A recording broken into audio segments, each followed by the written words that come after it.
I'm pregnant with your husband's child. I was speechless at my sister's sudden confession. So I want a divorce. I'm going to remarry your husband. I'm sorry I stole your husband, a doctor earning $10,000 a month. Next to my sister, my husband was looking down at me with a serious face, and my sister's hand was tightly holding his. I was so shocked that I couldn't speak. What's with that face? As usual, you are ugly. That's why your husband has a change of heart. From now on, you are going to live on your meager salary. Hearing my sister's loud laugh, I felt my heart cooling down. I'm the one who wants to say sorry. They probably don't know. I'm laughing in my heart without telling them about my real sister's terrible misunderstanding. My name is Jessica. I've been married to Brandon for 3 years. I met my husband in a university tennis club. Tennis was my only stress relief in my suffocating university life, which was full of studying. Since the club itself was a cheerful activity, I often spotted him on the tennis court on campus, sacrificing my study time. You have a nice warm-up. The first one to talk to me was my husband. My husband, who was in a different faculty and didn't seem to be busy studying, always came to me first when I visited the club. I played tennis until high school. I quit playing seriously because of an injury, but you are good at it. It's completely different from me who is just playing. I can teach you. I think we're a great match. I believed such words, which seemed like a typical pickup line, from the bottom of my heart. In fact, I had never dated a man before and had hardly even had a proper conversation because I was always studying. I was completely taken in by my husband's positive attitude. I had no idea of the hard times awaiting me 5 years later. After graduating from the university, we got married. Although it would be a lie to say that we had no fights or breakups during our school years, I always forgave my husband's sloppy behavior, and our relationship dragged on until graduation. I'm sure I'll become a good husband. How much I believed in his proposal, I wonder. Now it seems doubtful, but at that time, I still had trust in my husband. There were feelings of a 5-year-old rotten relationship. He's not a bad person at heart, and I accepted his proposal with a rather light feeling. We both started working. I had a strong desire to work, and my husband didn't oppose me going out. Rather, I think he encouraged me to go for it. In fact, with the income of 2 people, we had quite a household income. Having this much economic freedom at a young age, I think we were blessed. We didn't have children. For our jobs, it was still early in our careers, so we focused on setting up our lives first. I was climbing up the career ladder smoothly and having fulfilling days. But oh, what's this? I inadvertently went to the smartphone that my husband had left in the living room. A message from an unknown name. Normally, I tried not to pry into his privacy, but my husband had a history of passive cheating. It was back in our student days, but then he was secretly communicating with a girl from another club. I entered my husband's birthday and easily unlocked his smartphone. I opened the messaging app and was shocked. As I feared, there were flirty exchanges with a particular woman recorded. I immediately confronted my husband. His confused state was like a monkey in the zoo. It's not like that. This was just a lapse in judgment. So you admitted cheating? You had a relationship with this woman? Well, let's make love at our usual hotel. Kisses. You are not young to send such a message. She is a high school graduate and a newcomer. Summing up my husband's story, he basically cheated with a new female employee. My husband was her trainer. It's a common story, but I wonder what kind of education he was giving her. I'm really sorry. I swear I won't make such a mistake again. In the end, I forgave my groveling husband. This has been happening since our university days. I can't help but sigh at my sloppy husband's attitude. Unlike our student days, we had too many obligations. If we were to divorce, we would have to report it to our families, friends, and coworkers, and it would make them disappointed. Honestly, it was easier to give my husband a horse golden than to do such troublesome things. I made him write an apology letter. If he made the same mistake again, he wouldn't get away with it. That was a promise. That's how our married life continued, barely surviving several storms.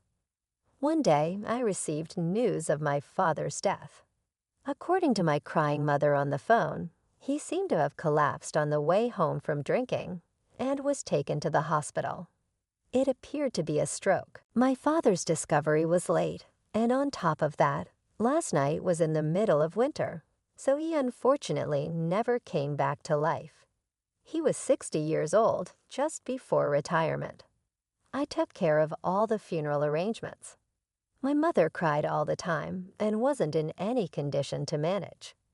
With the support of relatives and a hollowed-out mother, I barely managed to complete the funeral proceedings. I felt sorry for the inconvenience to the workplace, but my colleagues and superiors never complained. I'll never forget about it. One issue was to deal with my sister. I have a sister 2 years older than me. Her name is Anna. After graduating from high school, my sister left our parents' home, so I hadn't seen her for nearly 10 years. The circumstances of her living were problematic. My sister had always been a troublemaker, causing trouble for our parents. She had been involved with the police more than once or twice. Her relationships with men were particularly unrestrained, and she had been involved with multiple adult men since junior high school. Some of these men were married. Because of my sister's behavior, my parents scolded her all the time. Live a decent life. Don't ruin your own life. Although it was sound advice, it didn't seem to resonate with my sister at all. Finally, it was discovered that she had secretly given money from our house to a male host, which led to a huge fight with both of our parents, especially our father. "Get out," he said. It's not surprising that my father declared this inheritance.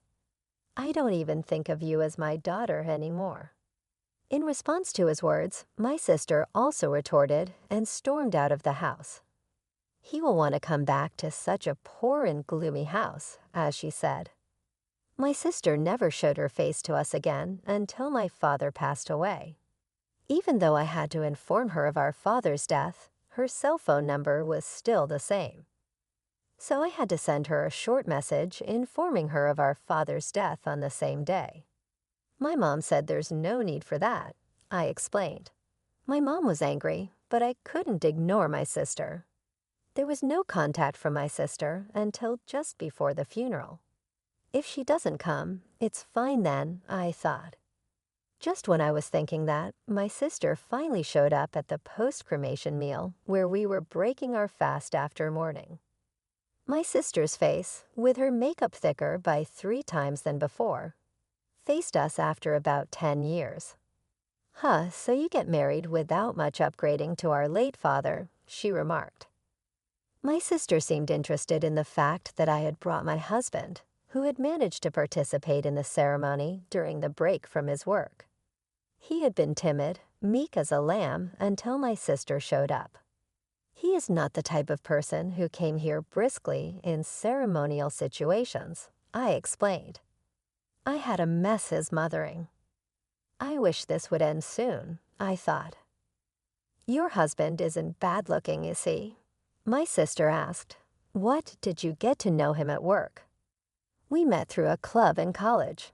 Our workplaces are completely different," I replied. You hooked a good one. You were always studying, right?" she continued. "Well, if you could get a man with a decent education, that's good. You don't seem to be struggling with money," she remarked. "Well, since one of us is a doctor, the salary is decent. We both work. But more importantly, you should properly greet our father," I suggested. Huh, a doctor, my sister mused, her eyes seeming to plot something. He may have even licked her lips. My husband, subjected to her snake-like gaze, was simply flustered. We disbanded on that day. My sister, who said she would contact me soon, didn't contribute any condolence money in the end. I had no intention of following up on my mother's lament, and fill your child things started to get strange after about 6 months. Although the sadness of losing my father had not yet healed, I had almost completely forgotten about the days of the funeral and my sister. On the other hand, it seems that my sister remembered it well about my husband, Brandon. After work, I saw a familiar figure near the station. The navy suit was the one I had just cleaned for yesterday. What surprised me was the sight of the woman next to him. They were holding hands, looking friendly. Again, my husband's bad habits. As the flames of anger flared up, I realized my husband's crime was not just that. This time I was taken aback more than angry.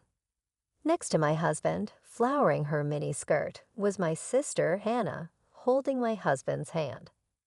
My husband cheating with my own sister. I blurted out involuntarily, then decided to follow them. If this is truly an affair, I will not forgive my husband this time. I've been tormented by my husband's womanizing many times, but if it's with my own sister, it's beyond a joke. Moreover, the occasion where they met face to face was at my dad's funeral. I'll definitely catch them in the act. I gritted my teeth and focused on not losing sight of them as expected. They headed towards the hotel district.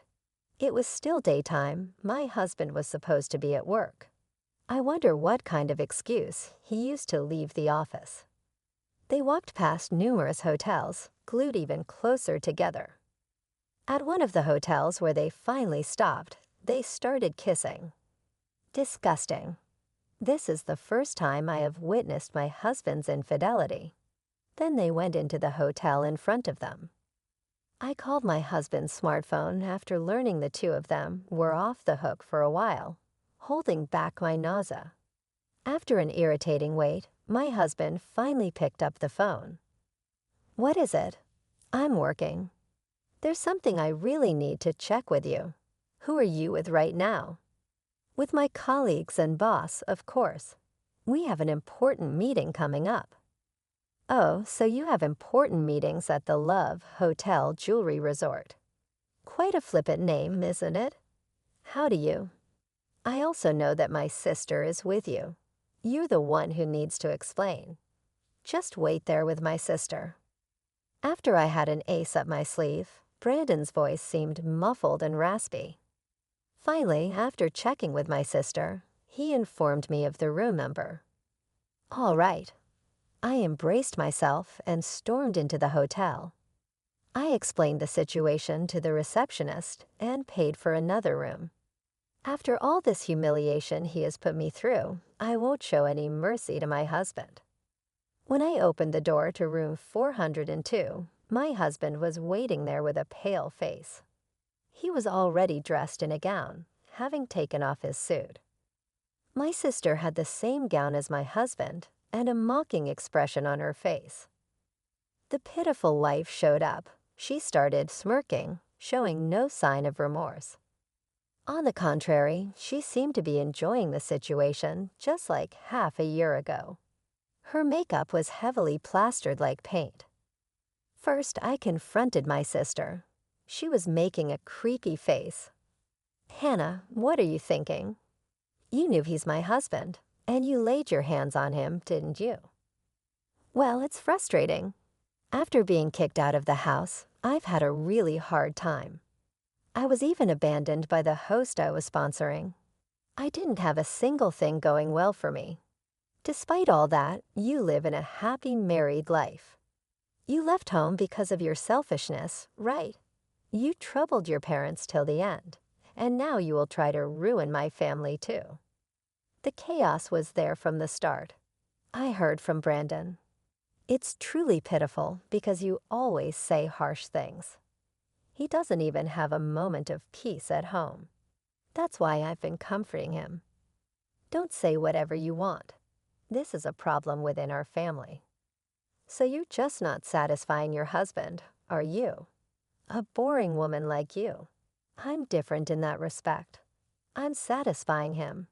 That's why we've been going out for half a year now. You're lying. It's been since right after my father's funeral. Understand me, Jessica. I was at my limit too. You were always nagging me, and there was hardly any marital affection. We haven't even been intimate for over a year now. The husband exposing the couple's shame in front of his wife's sister, although embarrassing as it was to the point of crying, I returned it to my husband. The reason we couldn't stay as a couple was because of your womanizing. Have you forgotten your promise that you would never be dreaming again? That, and on top of that, how come it's my sister? Besides, right after my father's funeral. Hey, stop building, Brandon. It's not yours anymore, right, Brandon? My sister, who had interjected, seemed to be whispering something to my husband. He lifted his head, which had been lowered, and turned to me with determination. Now I was the one taken aback. Jessica, please divorce me. We're having a baby. What? You heard it. I'm pregnant. Now, of course, the father is Brandon. We've been making love almost every week since then, and this belly is the fruit of that. While speaking, her sister lovingly struck her belly. I was left speechless. This was no accident, but a deliberate act. From the start, my sister intended to steal my husband, and my husband also intended to end her marriage. That's why they didn't use contraception. They went out of their way to show me the baby in her belly. Too bad you don't stand a chance. He's mine now. He's leaving you and marrying me, right, Brandon? Yeah, let's be happy together. No, the three of us with our baby. I will do my best. You've been dumped. Truly my condolences. There goes your elegant lifestyle. From now on, that will be mine. After my sister's laughter echoed, I left the hotel room. To be honest, I don't remember how I made it home. I vomited 3 times in the toilet at home as I rushed up my stomach acid. I couldn't stop crying. I was more upset about being betrayed than about losing my husband. My husband and sister trampled on my humanity. Moreover, they made use of the baby. I cried all night and greeted the morning with a drained body. From that day on, my husband did not come home. There was no doubt that he had moved into my sister's place. Probably soon, he would pack up and leave. At that time, he might bring divorce papers of me along with a wedding ring we chose together 5 years ago, the worst day of my life. Nevertheless, I couldn't afford to take a day off from work. There were people who depended on me above all. Now, only my work is my anchor. Holding back nausea and tears, I gritted my teeth and headed to the workplace. A week later, while I was working as usual at the workplace, my husband and sister showed up in front of me. I was not very surprised, but the two of them seemed to be quite shocked. As my sister sat in a chair for a patient, holding her belly, she stared at me in my white coat in astonishment. "Why are you here?" "Because this is an obstetrics and gynecology department, and I am on duty today.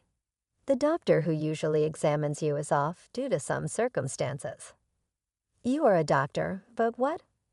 Why Brandon was supposed to be the doctor. My sister looked puzzled, looking back and forth between my husband and me. I found it funny and explained it to her properly. "You must have misunderstood, sister. I am the one who is a doctor. I worked hard to get into medical school.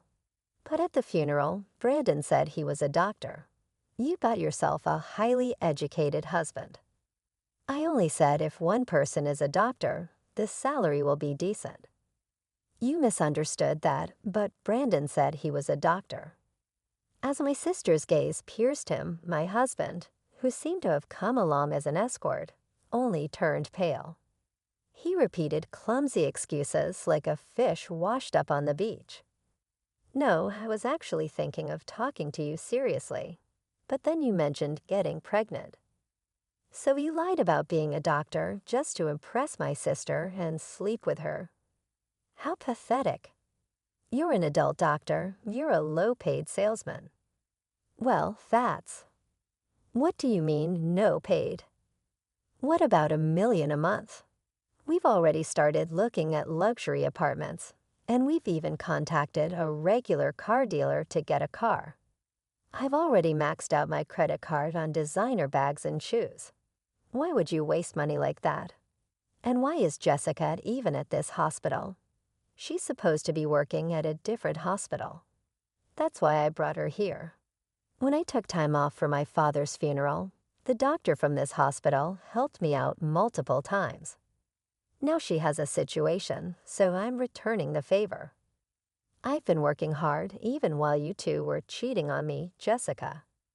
Listen, this is the end of us. I'm fed up with you. Go ahead and divorce or remarry, but make sure to pay me alimony. Wait, Jessica, I was wrong. I'll change my ways this time. Let's forget about the divorce for now. What are you saying? Remember when you cheated with a girl from your office? You promised me that if it happened again, you'd pay whatever amount of alimony I demanded. I showed my husband's written pledge I had taken with my smartphone camera at that time, complete with his signature and thumbprint. My husband let out a silent scream. At least 5 million yen? No, considering it was right after my father's funeral. I could even add a bit more. I'll contact a good lawyer. You two can wait and tremble. Wait, does that mean I have to pay alimony too? Are you going to demand it from me? Of course, that's what it means to steal your sister's husband. Don't worry, I'll give you a grace period until the baby is born. That's my moral obligation as an obstetrician. But instead, make sure you paid up after the baby is born. I'll have you give up all your designer bags and shoes, and I'll add the funeral offering for my father.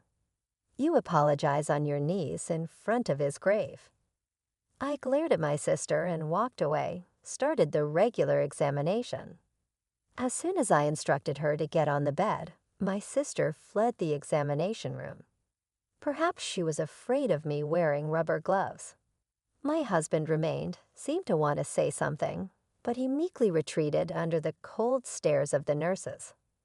Thinking that I wouldn't have to see my husband's face anymore, I felt truly liberated. And then another half a year later, it seems that my sister had a baby safely at a different obstetrics and gynecology clinic. Regardless of what my sister has done, the newborn baby is innocent. Knowing it was a healthy baby girl, I had relieved deep down. But as for my sister herself, it's a different story. I don't feel a shred of pity for her. As I declared after the baby was born, I sent my sister a letter demanding alimony. The total is 5.3 million yen. Of course, 300,000 yen is for the condolence money for my father's funeral. I plan to deliver it to my mother. As for my husband, no, my ex-husband, life seems to be quite tough with the alimony he owes me. His workplace also, due to the rumors of his affair, he had no choice but to resign. It seems difficult for him to get rehired as a full-time employee. I heard he's juggling temp jobs now. As for who spread the rumors of the affair at his former workplace, I think it's best left unsaid. Furthermore, through the grapevine, I heard he hasn't gotten over his womanizing ways. He seems to be injuring my sister by hitting on any woman close at hand. At this rate, they seem like a suitable couple, and I feel truly refreshed being able to break up with my ex-husband. Now I'm dedicating myself to my work as an obstetrician. Today, 2 mothers-to-be with big bellies are waiting for my help.